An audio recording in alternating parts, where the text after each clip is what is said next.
I want to share with you today some of my favorite fantastic foreign folding knives. Stay tuned.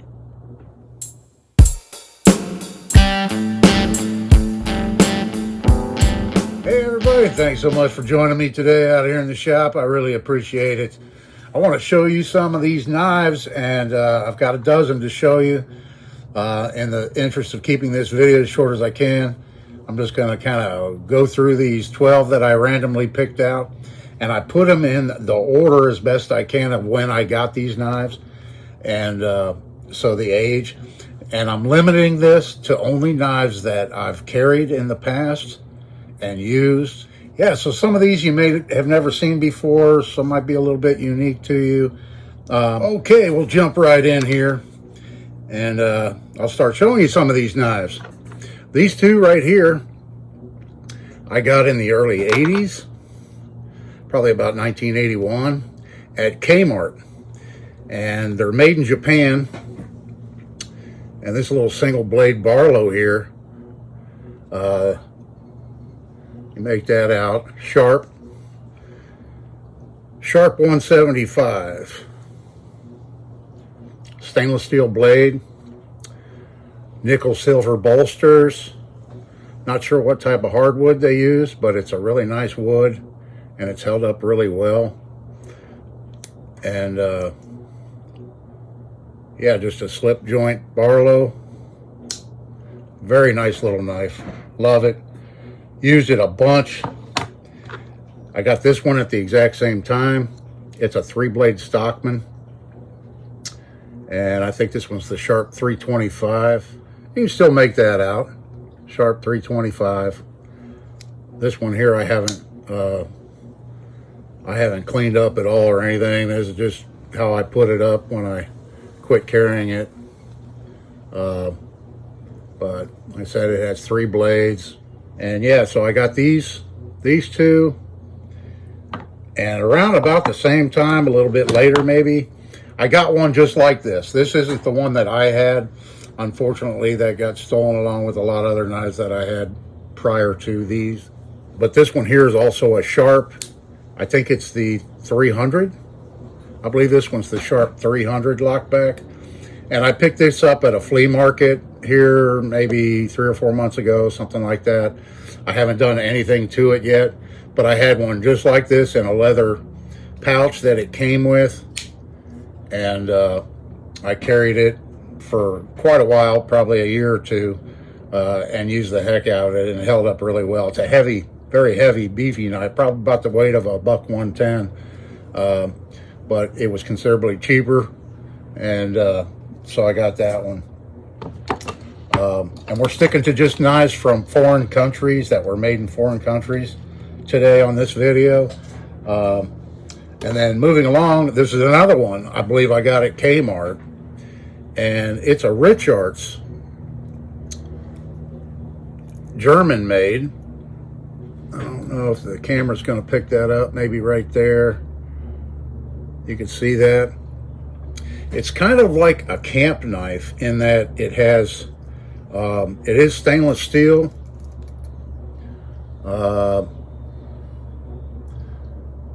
Inox, no oxygen, no oxidation. I used this a lot. It's been sharpened and carried. It has a little bell ring on it. This was a very inexpensive knife back when it was new. I think you can still find some of these on eBay here and there, not very expensive. But it's like a camp knife in that it has the main spear point blade, and then it has the screwdriver cap lifter, and then it has a can opener, which you can see I've used that quite a bit. So that blade's opened up a few cans in its life. So on the back you have this awl, which doesn't have a hole for sewing, and then it has a really nice Phillips head screwdriver. It's stainless with like a black oxide finish on it, plastic scales. I've used this screwdriver, I couldn't tell you how many times, and the tip's in really good shape still.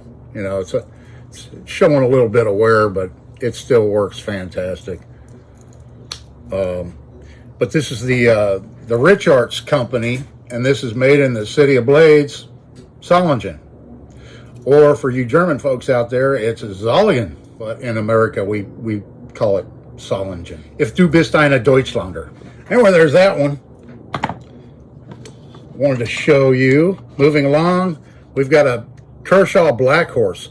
Now this doesn't look like it did when I got it. It had the black rubberized grip with the finger grooves in it. And a while back I made this wooden handle for it out of spalted olive wood. I did serrate the blade, half the blade, years ago, and I regret doing that. I'm really not a fan of that. But I don't want to take a bunch of metal out to remove it, so I'll just leave it. I don't carry this anymore and use it. I used to have a sheath for it. Anyway, there's that Kershaw.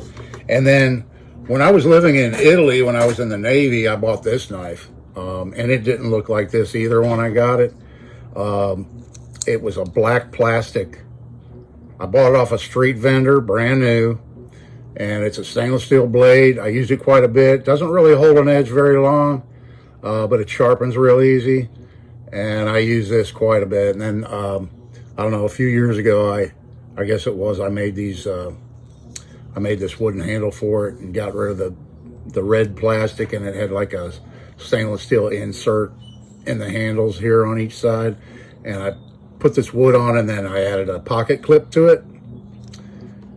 But it's the same blade, same spring, and everything. I just took it out of that plastic because the plastic was getting really beat up looking, and you know, it was pretty rough because I really used that a lot. And then when I was in France, I picked up this, an Opinel number 7, Opinel, and it's the number 7 in carbon steel. And it has the ViroBlock locking mechanism. But funny thing is, I bought this there again off a street vendor in Nice, France, or Villefranche, or somewhere around there. And it didn't have that locking ring on it. And I had no idea anything about Opinels. Didn't know that it was supposed to have it. I contacted the company. There was a U.S. representative. I believe he was up in Connecticut, possibly, somewhere in the Northeast. Contacted him, and super nice guy, and he sent me this for it. Now, because this is an older model, it does take a different style. So if you need a replacement one, you just have to make sure you tell him. I sent him a picture of this knife, so he was able to send me the correct ViroBlock twist lock for the blade. And I absolutely love it. I carried this for quite a while. Used it a lot. The number 7. I think the number 8s are more of a popular size for people, but I just love this. A leather slip that I keep it in. Love it. And let's go to Switzerland with a Victorinox. So this Victorinox here, not sure the model. The model name of this particular one. This is an older one, but it's in really good shape. I've used it a lot camping. I like this one because it has the saw. It has the saw blade on it, and I take really good care of it. It's been used quite a bit, but I take good care of it. Has the corkscrew. I did the upgraded scales on this one. So in addition to having the toothpick and tweezers, it also has a pen, an ink pen that fits in there, and then there's a little pin down in here too. You can see that right there. There's a little pin that you can get out when you open up the corkscrew, and you can get that little pin out. But yeah, I went with bright yellow so that if I drop it, I'm not going to lose it. Hey, it matches my shirt. Look at that. So yeah, this clip here I made and put on it. I put this on a few of my bigger knives so that you can slip it in the edge of your pocket and it doesn't fall down into the bottom of your pocket. A little bit more comfortable to carry it that way. And I'm going to leave a link down in the description for my video on how to make these little plastic clips right here. Real easy. There's that one. Here's another one I got. This was a National Knife Association I was a member of the National Knife Association years ago for a number of years, and I think every year they had a club knife, and this was one of them. And this one's a Frost Cutlery, and I carried this for quite a while too and used this quite a bit. Let's see if we can get that Tang stamp there. Yeah, so I'm not really quite sure where this was made. I'm guessing it was Taiwan. It might be Japan. I don't think they were getting stuff out of China back at that time, but it's an all stainless steel knife, and it's held up very, very well over the years. There again, doesn't hold the greatest edge. Not sure what kind of stainless steel they use, but it is a good usable knife, and I mean, it's very small. It's about 3 inches closed, and very slim in your pocket. You hardly even know it's there, you know. And so there you have that one. Moving along, let's go back to Sweden, and this is an EKA. This is from their classic wood series back in, I believe it was in the early 90s, 91, something like that. They called it their camp model. So it has this single blade here, and I'll see if I can, it's a EKA. We'll see if we can get that on camera. Right about there, maybe. Yeah, so this design here, I'll show you all the blades. And then over here it has a, you know, cap lifter. It has a cap lifter, wire stripper, and standard screwdriver blade here. And then it has a corkscrew. And so the wood is actually Babinga, or African rosewood as it's also known. So on these models here of the EKAs, it was kind of revolutionary for them. So prior to this, all their knives were riveted together. And apparently they were, it took a long time to train people to operate the machinery that did the riveting on the knives. And so they came up with this design here where it actually uses like a Chicago bolt type system to put the knives together. Not only did it speed up manufacturing of the knives, but it also made it easier for the consumer or the purchaser of the knife to take it apart to clean it and lube it up and all that stuff. So this one here actually still has, I carried it and used it, but you can still see traces of the original grease that the factory put on it. I didn't use this very much, but I did carry it for a while. But yeah, it has brass liners inside. Very well made knife. I love it. Nice strong spring, good snap, all that. And then moving along, we're up into probably the 90s now with this one. And then this one here I bought maybe, I don't know, 10 or 15 years ago or something like that. The only thing I did to it, I buffed it out. But it's a Winchester. You may have seen this in another video I did. Lockback, and I believe it's made in China. Just Winchester on the blade. This isn't an old Winchester. This is one of their newer ones. I believe they're made in China now. But it's very good quality, and they're very inexpensive. These Winchester knives, you can find them on eBay. Very good prices on them. Very good prices and very good quality. I mean, I really like that. Look at the blade alignment in this thing. I did buff it out and cleaned it up. I think I might have rounded the handles over a little bit and smoothed them up and then buffed it when I first got it. It definitely looks better than when I first got it. And it just comes with this nylon belt pouch here.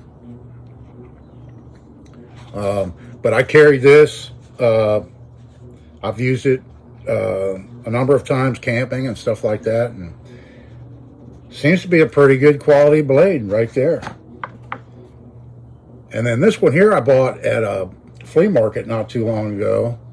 Maybe 6 months ago. I can't remember. But I cleaned it up and I carried this one for a while, and I really like it. It's there again. I think this one was made in Zollingen. Not quite sure. I'm just guessing on that.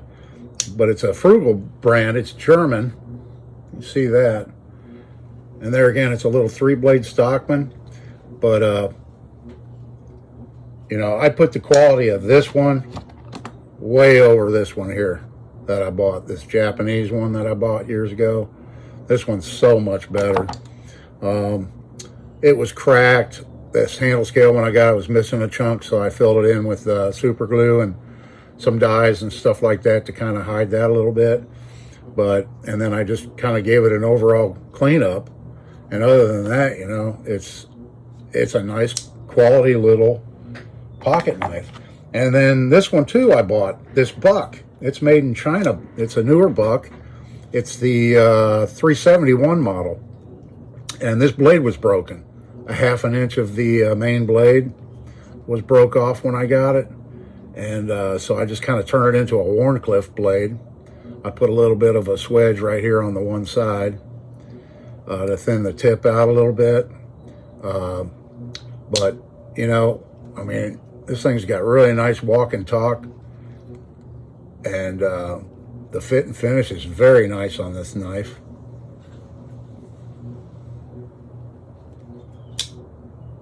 And then there's the spay blade. It's a buck that was made in China. Love it. Nice little pocket knife. Yeah, so I hope you enjoyed today's video. I hope you liked taking a look at my favorite foreign folding blades. And we'll do this again maybe with some U.S. manufactured knives next time. So to all my subscribers, thanks so much. To all those that aren't subscribed, please consider it. I really do appreciate it. Leave me a comment down below. Let me know what your favorite one was or what your favorite foreign knife is. What brand do you like best? There's a bunch of them. I just skimmed the surface. That's all I did today was skim the surface. There's so many brands out there. Anyway, hope you all have a great weekend coming up. And this is Dave. See you in the next one.